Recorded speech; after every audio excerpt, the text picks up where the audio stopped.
Hello and welcome to this tutorial. In this tutorial, I'm just going to demonstrate some of my techniques for processing this image, this type of image. This is an image that was taken in Big Creek, the Big Creek area of the Great Smoky Mountains in Tennessee, and it was shot at f8, and it is about a 1.5 second exposure. So we're going to walk through the steps, and I've not processed it before, so I'm just going to take you through my thought process.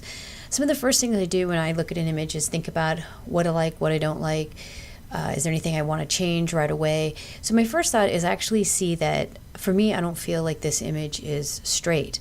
I'm not really sure that that's true given sort of the nature of where it is, but I just don't feel like it's straight, so I'm going to make some adjustments there. So I'm going to go ahead and up here in the top corner, you'll see that there's a straighten tool. And the straighten tool can be found in the crop tool. So our crop tool on the right is our crop tool.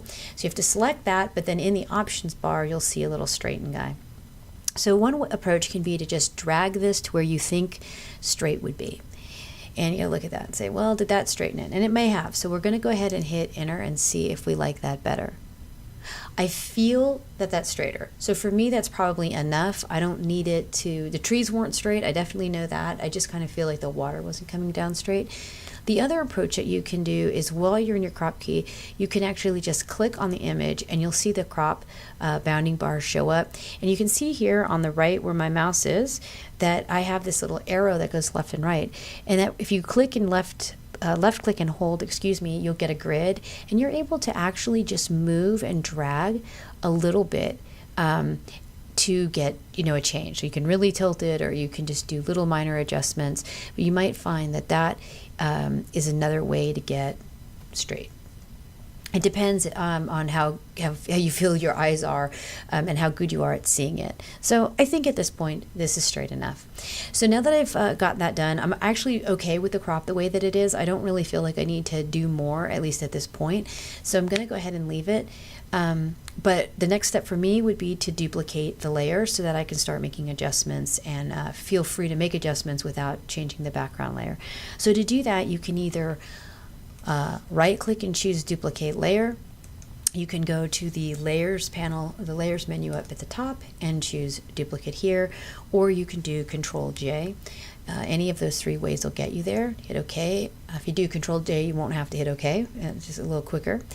And now that we have a layer that we can work with, I got to think about, well, what is it that I like and what I don't like? And one of the first things I see is that there's all this stuff here on this rock. So I'm going to try to get rid of some of that and see where we get. And there's a couple different techniques, but I'm going to start with the simplest, which is going to be the healing brush, or the healing tool. So up here, you get this little band-aid with the little dots around it. If you come in, you'll see that you actually have the spot healing, patch, content aware, and red eye. This is a right click to get these things to show up. I'm going to go ahead and use spot healing for this particular stuff. Like any of the brushes, you can make your brush larger. As you can see over here that my brush is actually really small. So I'm going to go ahead and increase that, and I'm doing that by choosing the right bracket key. That's two keys to the right of the P key. And the neat thing about the spot healing is you just color on it and let it do its job. So you do a little bit of coloring. And I like to do this in small batches. That way the tool is selecting what to clone from right around it. If you try to get crazy and do too much at once, you will actually find that the tool itself can't figure out what exactly it is you're trying to clone with. And that just gets messy. So we're going to go ahead and do some quick touch-ups here. If you do too big a spot at any one time, you end up getting some blur, so you have to kind of be very patient. So bear with me. Now, it doesn't have to look perfect, and I know what I've cloned, but honestly, anybody looking at this image won't, and when I'm done with my adjustments, you're not going to really see that I've done that cloning. So I'm going to come up here a little bit. There's some junk over here in my moss. It's terrible that nature doesn't just make it perfect for us. But the cool thing is we can kind of clean it up.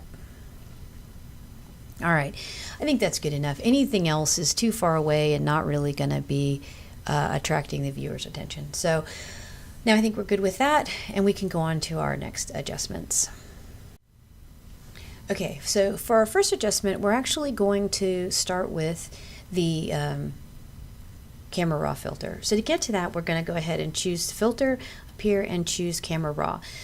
Camera raw as a filter is actually a feature of Photoshop in the Creative Cloud suite.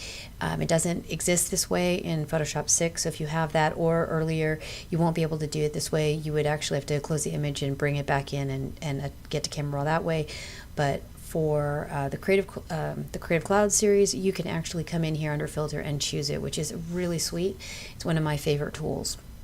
So now that we're in here, we're in the global adjustments page. These are all sort of the adjustments that when I make any individual change here is going to affect the entire image. If I wanted to make selective adjustments, which we may in a minute, we will use the selective brush right here, the adjustment brush. So first, let's see what we get when we start playing. Now, I see here that my histogram is actually fairly well spread out. I don't necessarily need content or data anywhere here. I'm gonna actually start with clarity, which, by the way, is like my favorite slider ever. So you can see all of a sudden that everything sort of starts to pop and get defined. So I totally dig this. Maybe a little bit much there. So I'm gonna drag it back. I'm gonna hit a little bit of vibrance so we can kind of punch up the lighter areas, and I'm going to add some contrast, which will darken up our dark areas. So for me, those 3 slider adjustments have gone a long way to just improving the feel of this image. Now, I'm actually going to make a couple of adjustments with the adjustment brush in camera raw, just to sort of see where we're going to get. So when I go ahead and hit the selective brush, you'll see that there's already all these adjustments here, and that's because it's a sticky brush. And so what happens is everything that I did on a prior image still exists. If I want to clear that, I can either do it individually, say we'll go here with the highlights, and I can double click the highlight triangle and it'll go back to 0. But another solution to this would be actually a little bit faster, is if you hold on the Alt key and then click any adjustment, plus or minus. It does add an adjustment because the brush needs an adjustment, but you'll see that all of the other sliders have gone back to their original status, which is very cool. And I might not even want that, so now I can actually bring them all back to 0 and sort of start with a fresh slate. The other thing when using the adjustment brush is I like to have auto mask on, and the reason I do that is because then the brush itself actually looks for edges. The other thing that I'll do when I start to paint a mask is to choose show mask. And for me, I'm showing my mask overlay as red. That has other colors. You can actually come in here. There's a whole continuum, and you can kind of pick any color that you prefer. I just go with a sort of orangey red because it's easy for me to see, and since most of my stuff is in nature, it's not generally a color I'm shooting. So first of all, I'm going to actually do some enhancing of these couple of rocks right here in the front, in the foreground. Sorry, told me I needed an adjustment because I didn't have one. So in this case, I'm going to brighten it up, maybe add a little bit of contrast. Since I don't know exactly what's going to happen, I'm just choosing a selection, a couple of adjustments. My computer's acting crazy, just so that I can start painting on the mask. And then when I hide the mask, I'll make these decisions. Wow, it's got a life of its own, doesn't it? Okay. And we'll come up here and let that fill in. All right, now one of the things that you'll see is that I've actually kind of over painted here. And the correction for that is to either choose the erase key, the erase button, which is up here, or hold down the Alt key while I'm in my add brush, and it'll change, and you'll see here on the right that it's gone to an erase, and I can just sort of paint that out and clean it up a little bit. The neat thing about it is that you can kind of go back and forth as much or as little as you want and add, that kind of went crazy on me, add your filters, add your masks where you need them.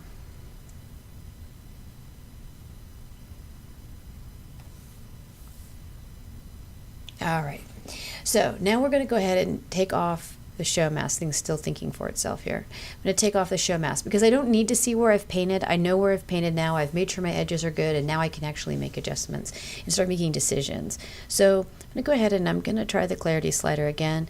I actually sort of like the effect that it has on giving things some crunch, a little bit of contrast, maybe a wee bit brighter here, and maybe a little bit more saturation because I really want those front rocks here to pop. And you know what? And I think I'm going to make the same adjustment down here on this little rock that's hiding out in the bottom. Now, because I'm in the adjustment brush, I can actually just add to my mask.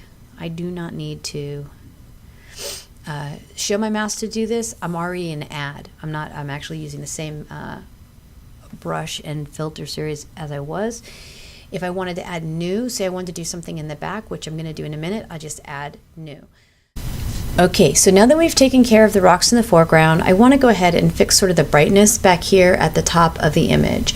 To do that, I am going to go ahead and create a new mask. So I'm going to show mask momentarily, and I'm going to paint in my mask area, just so I can sort of select the area that I want to affect. It's right here.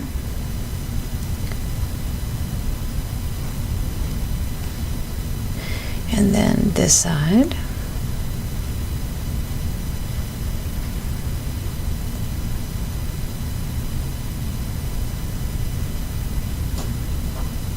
All right. Okay. For now, that's good. So I'm going to go ahead and remove the show mask because I don't need to see it. And before I start doing anything back there, I want to go ahead and clear all the adjustments that I had previously. So to do that, I'm going to hold down the Alt or Option key and just click anything. And in this case, I chose contrast, but I didn't need to. I'm going to actually go up and make some adjustments with the exposure just to bring it down a hair. And that way it's just not so glowy and so attracting to the eye. And actually, I think that is really the extent of what I want to do up there. Just darkened it enough that it didn't draw attention away from my foreground. So,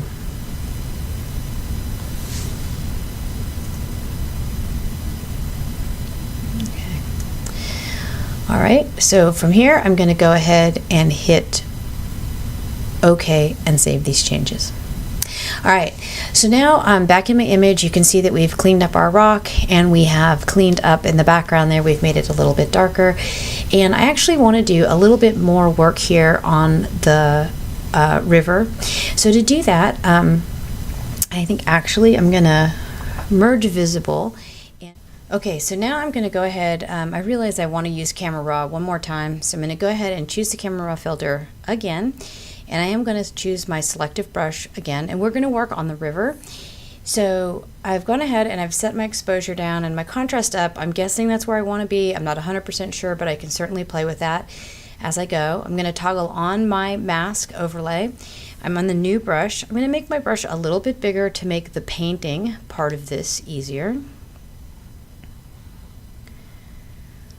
So you'll see that it starts painting in my mask. Slowly. All right, we're going to come up, finish painting in here. Okay, a couple spots here that didn't get masked. All right. Now that we're done filling in our masks everywhere we want it, we're going to go ahead and toggle the show mask off so I can actually see what changes are going to happen when I start moving the sliders around. Okay, there we go. And so we're going to darken the water up a little bit. I feel it's a little bit bright. I'm going to add a little bit of contrast into it to get some more of the movement. And I'm going to add just a little bit of clarity. Not too much, just a little bit. All right. I think I'm pretty happy with that. All right, so I'm actually going to do a little bit more rock work where it's really bright green. So I'm going to use another layer mask. I'm going to go ahead and toggle it on again, see if we have any better chances of results here. And in this case, I'm going to clear everything that I had to begin with. I'm going to add some clarity, some saturation, and a little bit of warmth. And again, I'm just guessing at those adjustments. I'm going to adjust them more in a minute, but I'm just going to use those as starting points. And I'm only really going to paint on the areas that are super mossy and super green. So now that I have most of my mask painted, I'm going to clean it up a little bit because I did go a little bit overboard. Make that, and so what I've done is I've chosen the erase by holding down the Alt key. I can automatically get my brush tool to be an erase as well, so I can clean up those little bits of masks right there. And now that that's finished, I'm going to go ahead and deselect the mask. And you can already see that the adjustments I've made have actually enhanced it some. So if I go back to 0 on all of these things, you'll get a sense of this is what it started at. And I added a little bit of contrast to those areas, so it would richen up the darks and the brights. And then I've gone ahead and I've added some clarity, which gives it a nice sort of crunchy feel, which I like. It's a preference of mine. And then I've made it a little bit yellower because that's what I want to bring out on the tops of the rocks. So I think it's really quite beautiful. I might bring up the highlight slider just a little bit to brighten it. And I think I'm good with that. So I'm going to go ahead now that I've made those minor adjustments, and I'm going to hit OK to bring this back into our image as in Photoshop. All right, so there we have that. I'm actually pretty happy with this image, almost like right where it is. I'm not even sure that I think that it needs much more. I always like to check where my levels are and see where my data is. So you can see I have a fairly decent histogram here. I maybe need a little bit more brightness, so I'm going to bring over the brights just a little bit, so it's brighten it up a little bit. And then just sort of my style is to back off the midtone a little, so it kind of gives it, I don't know, more pop and more depth. But for me, I'm pretty pleased with that as it is. Now, the only other thing that I see that kind of bugs me and takes my eye away is it's really bright down here at the bottom. Whoops, not what I wanted to hit. And in this corner, down in the bottom right corner. So I think my solution for that is going to actually be some cropping. So as you remember, we already straightened out this image, but I figured I would decide if I needed it more cropped after, and I kind of feel like I do. So I'm just going to bring it up a little bit. I don't mind some of that stuff in the corner, but it seemed a little bit aggressive. So that's it. I think I'm done. As I've mentioned in other tutorials, oh, actually, I see something now that I want to change. I'm not a big fan of this couple of spots here. It looks like junk just under the rocks there, but I'm going to go ahead and fix that. Now, I could merge my visible layers into a new layer, but I don't really actually need to go that route.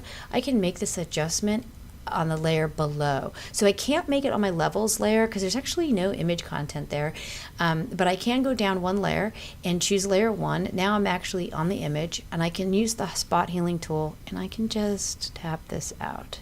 And again, it's the same thing I described before, which is you just do these little minor adjustments and it'll automatically take care of the rest for you. I can do that in anything else that I've seen pop up, just in the process where things have gotten a little bit crisper and things appeared. Suddenly you realize maybe you've added in something that you didn't really mean to. And so I can go through and just make little minor adjustments as I go now. And that's it. So as I said, I actually am not a fan of saving my images in these big gigantic sizes. So for what I'm going to do is I like to flatten my layers. So I'm going to back to the levels, make sure it gets included, and I'm going to flatten all the layers. And you can do that by either flatten layer and then flatten, which is no longer highlighted because I've just done it, or I have a shortcut key for it. And then I save my work and you're done. So I hope you've enjoyed that, and I hope you've learned something. Thank you for your patience with my masking, and I hope to see you again soon. Take care.